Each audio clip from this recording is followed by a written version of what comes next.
So hello दोस्तों, welcome to my channel. आज की इस वीडियो में हम लोग यहाँ पे इंट्रोडक्शन करेंगे क्लास 10 मैथ्स 1 का फर्स्ट चैप्टर, जो कि महाराष्ट्र बोर्ड का है। और फर्स्ट चैप्टर क्या है?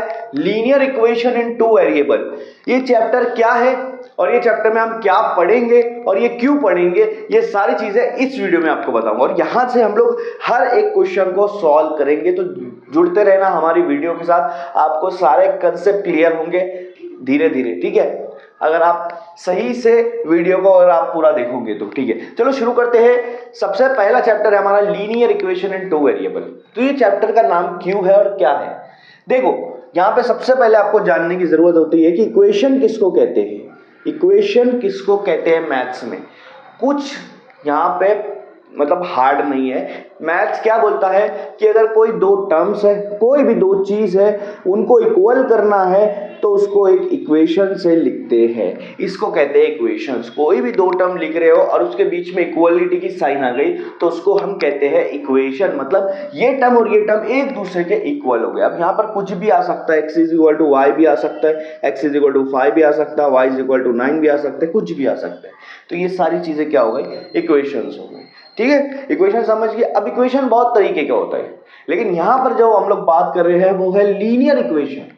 लीनियर से आपके दिमाग में एक ही चीज आना चाहिए, स्ट्रेट लाइन, एक सीधी लाइन।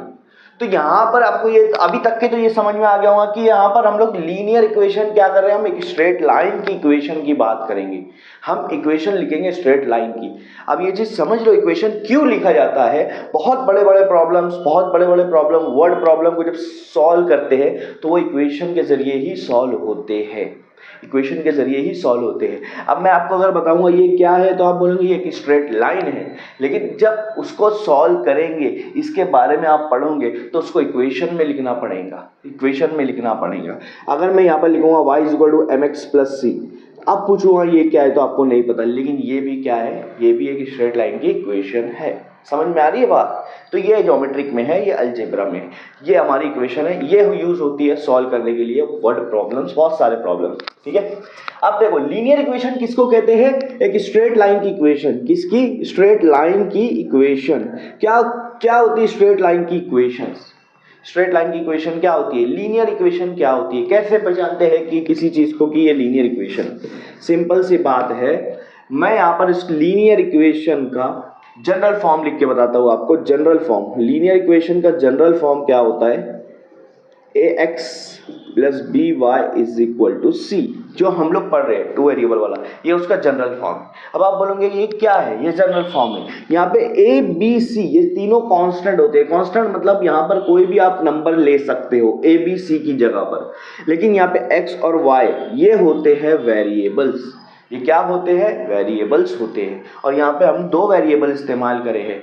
वेरिएबल के बारे में आगे बताऊंगा, पहले लीनियर इक्वेशन के बारे में पढ़ लेते हैं, ठीक है? इसका एक एग्जांपल ले लेता हूँ, 2x plus 4y is equal to 8। ये आपकी एक इक्वेशन है। देखो, a की जगह, b की जगह, c की जगह मैंने यहाँ पर कांस्टेंट टर्म डाल दिया, एक नंबर्स डाल दिया, कोई भी। अब ये आपको इक्वेशन बन गई। इक्वेशन आपको समझ में आ रही है? इक्वल टू के इधर कुछ लिखा हुआ है, उधर कुछ लिखा है, मतलब इक्वेशन है। लेकिन कौन सी इक्वेशन है, ये कैसे पहचानेंगे? कभी भी इक्वेशन पहचानना है तो उसमें वेरिएबल देखो। यहाँ पे वेरिएबल कौन सा है? ये है एक्स और वाई। जो चीज अननोन होती है इसको हम लोग वेरिएबल कहेंगे। एक्स और वाई जो हमको निकालना है, जिसकी वैल्यू हमको नहीं पता है, ये वेरिएबल है। अब जब एक्स और वाई है, इससे कैसे पहचानेंगे कि ये लीनियर इक्वेशन है? एक्स के ऊपर पावर कुछ भी नहीं है, मतलब 1 है। y के ऊपर पावर कुछ नहीं है, मतलब 1 है। जब किसी भी टर्म्स के ऊपर पावर कुछ नहीं दिया रहता है, इसका मतलब क्या रहता है? 1 रहता है। 0 नहीं रहता है, 1 रहता है। तो यहां पर वेरिएबल का पावर क्या है? 1 है। जब वेरिएबल का पावर 1 हो तो ऐसी इक्वेशन को कहते हैं लीनियर इक्वेशन। जिस इक्वेशन में सबसे बड़ा वेरिएबल का पावर कितना होना चाहिए? 1 होना चाहिए। 1 है तो ऐसी इक्वेशन को कहेंगे लीनियर इक्वेशन। लीनियर इक्वेशन की पहचान है, उसमें सबसे बड़ा वेरिएबल का पावर क्या होना चाहिए? 1 होना चाहिए, ठीक है? तो यहाँ पर 1 है, 1 से बड़ा कोई पावर नहीं है वेरिएबल का, इसीलिए हम लोग इसको क्या कहेंगे? लीनियर इक्वेशन कहेंगे, ठीक है? समझ में आया? लीनियर इक्वेशन, स्ट्रेट लाइन की इक्वेशन, ठीक है? आगे बोला है टू वेरिएबल। आगे बोला है टू वेरिएबल, तो यहाँ पे वेरिएबल यूज की है। वेरिएबल वेरी से आता है। वेरी का मतलब होता है जो चेंज होते रहता है। तो यहाँ पे x और y की वैल्यू डिपेंड करेंगी, सिचुएशन के हिसाब से चेंज होते रहती है, ठीक है? तो यही x और y की वैल्यू हमको यहाँ पे फाइंड आउट करना है। पूरी चैप्टर में आपको यही करना है कि x की वैल्यू क्या है, y की वैल्यू क्या है, ये आप निकालो, बस ये पूछे रहेगा। अलग अलग मेथड यूज करेंगे और उसके जरिए से हम x और y की वैल्यू यहाँ पे निकालेंगे, यही हमारा काम रहेगा। यहाँ पर दो चीज आपको नहीं पता होंगी,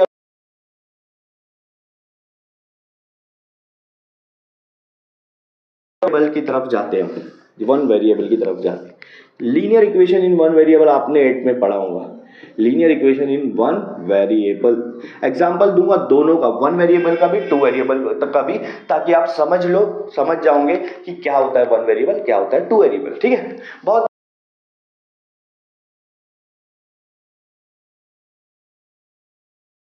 पजल कैसे दिया जाता है मालूम है क्या? आपके पास, आपकी क्लास में दो बंदे हैं, दो बच्चे हैं, एक का नाम है राज और एक का नाम है सूरज। ठीक है, राज और सूरज नाम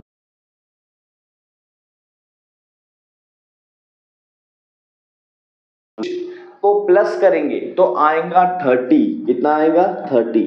मान लो हमको एक चीज बोला है कि राज और सूरज की अगर मैंने एज को प्लस कर दिया तो उसकी, उन दोनों की एज मिला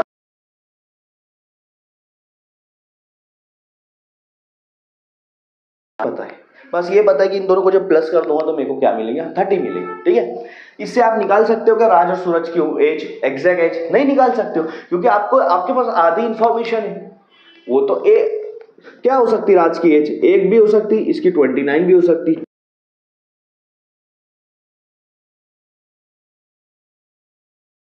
इंफॉर्मेशन अधूरी है। हाँ, अगर आपको बोलेगा कि राज की एज यहां पर 14 है, तो अब बताओ सूरज की एज कितनी होगी? पहले बोला है कि राज और सूरज की एज प्लस कर दूंगा तो 30 आएगा। फिर बोला है कि ठीक है, राज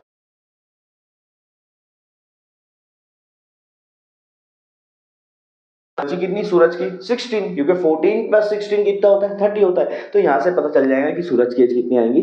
16 आएंगी। यहां पर क्या हुआ? यहां पर क्या हुआ? आपको बोला कि राज और सूरज की एज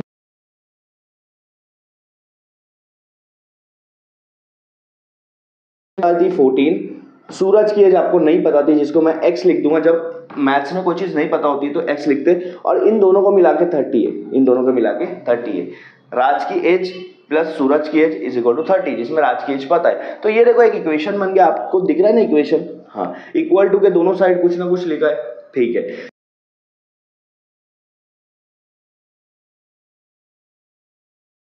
है, और दूसरी चीज ये है कि इसमें एक ऐसा वेरिएबल है, एक ही वेरिएबल यूज किया है जिस,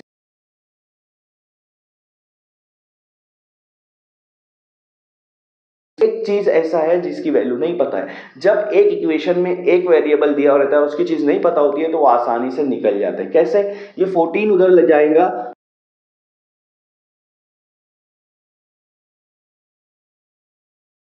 तो जब वन वेरिएबल, आपने ये पढ़ा था कि वन वेरिएबल में वन वेरिएबल में एक चीज अननोन होती है, तो उसको आप इजीली निकाल सकते हो एक इक्वेशन से। लेकिन अब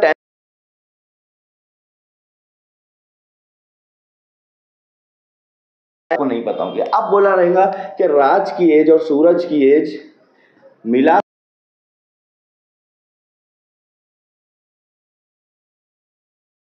निकालो राज की एज कितनी है, सूरज की एज कितनी। निकाल पाओगे? नहीं निकाल पाओगे। यहाँ पे दोनों चीज आपको नहीं पता है। मैं राज की एज को मान लूंगा x, मैं सूरज की एज को मान लूंगा y, तो यहाँ क्या हो जा रहा है? x plus Y.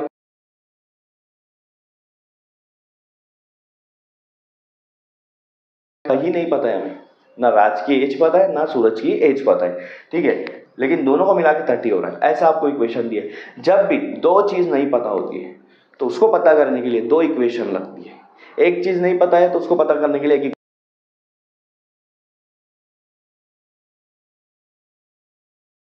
इन्फॉर्मेशन और दे देते कि दोनों की एज को जब मैं माइनस करूंगा तो 2 आएगा। दोनों की एज को मैं माइनस कर रहा हूं तो क्या आ रहा है? 2 आ रहा है। तो ये एक और इन्फॉर्मेशन मिल गया कि जब दोनों की एज को माइनस कर रहे हैं आपको 2,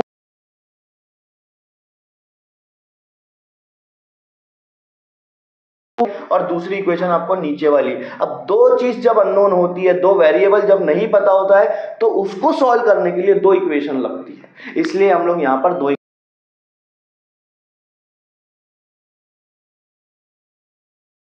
एज को प्लस करूंगा 30 और राज और सूरज की एज को माइनस करूंगा तो 2 आएगा। अब इसके जरिए से हम मेथड का यूज करके इन दोनों को निकालेंगे। तो यहाँ पर हमेशा दो चीज अननोन रहेंगी, दो चीज आपको नहीं पता रहेंगी। समझ में आ रही है बात? इसलिए इसको कहते हैं लीनियर इक्वेशन। 2 वेरिएबल, यहाँ 2 वेरिएबल आ रहा है और दोनों का ही नहीं पता है, दोनों को आपको पता करना है बाय यूजिंग मेथड।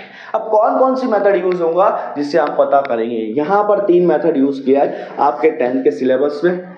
एक है आपका एलिमिनेशन मेथड या सब्स्टिट्यूशन मेथड। तो ज़्यादातर हम लोग यूज करते हैं एलिमिनेशन मेथड। एलिमिनेशन मेथड पहला जो आपका 1.1 प्रैक्टिस सेट आएगा। दूसरा है आपका ग्राफिकल मेथड। ग्राफ के जरिए से हम लोग x और y की वैल्यू निकालेंगे। तीनों मेथड का काम यही है कि 2 वेरिएबल की वैल्यू निकालो। ये आएगा 1.2 ग्राफिकल मेथड, x और y निकालो या m और n निकालो, जो भी वेरिएबल दिया रहेगा। जरूरी नहीं है कि x और y ही दिया रहे, उसके अलावा दूसरा भी दिया रहता है। तीसरी मेथड होगी क्रैमर्स रूल। यहाँ पे डिटर्मिनेंट्स का यूज करके हम लोग यहाँ पे निकालेंगे x और y। ये प्रैक्टिस सेट होगा 1.3। सो यहाँ पर 3 मेथड यूज होंगी to find the value of x and y। 2 variable की वैल्यू निकालने के लिए 3 मेथड यूज होंगी, 1.1, 1.2, 1.3। तो क्या यहाँ पे 3 ही प्रैक्टिस सेट? नहीं, चौथी प्रैक्टिस सेट है 1.4। यहाँ पे थोड़ा सा क्वेश्चन चेंज करके दिया रहेगा। और 5वीं प्रैक्टिस सेट है 1.5 जहाँ पे वर्ड प्रॉब्लम रहेगा। तो ये दोनों 1.4, 1.5 में आप कोई भी मेथड यूज कर सकते हो। आपको यहाँ पे मेथड के बारे में नहीं बोला रहेगा, यहाँ पे सिर्फ क्वेश्चंस को चेंज करके ट्विस्ट करके पूछा है। तो 3 मेथड आपको यहाँ पे पढ़नी है और ये 3 मेथड से आप यहाँ पे पूरा प्रैक्टिस सेट सॉल्व करेंगे। सिंपल सा कंसेप्ट है, सिंपल सा यहाँ पे चैप्टर है। 12 मार्क का ये चैप्टर मिनिमम आपको पूछा जाता है और बहुत इंपॉर्टेंट चैप्टर है बोर्ड के लिए। आपको एक एक वीडियो में यहाँ पे प्रोवाइड करूंगा और आप वीडियो अगर आप सब देखोगे तो आपको मैं बोलूँगा आप 100 आउट ऑफ 100 लाने के लिए काबिल रहोगे मैथ्स 1 और मैथ्स 2 में। बहुत सिंपल सा कंसेप्ट हम लोग समझाएंगे। हर एक कंसेप्ट, हर एक चीज़ें जो भी आपको लगे आप कमेंट करके देना, मैं आपको वो चीज़ प्रोवाइड करके दूंगा। समझ में आ रही है बात? तो आज की इस वीडियो के लिए इतना ही। बाकी अब मैं यहाँ से प्रैक्टिस एट 1.1, 1.2 स्टार्ट करूंगा धीरे धीरे।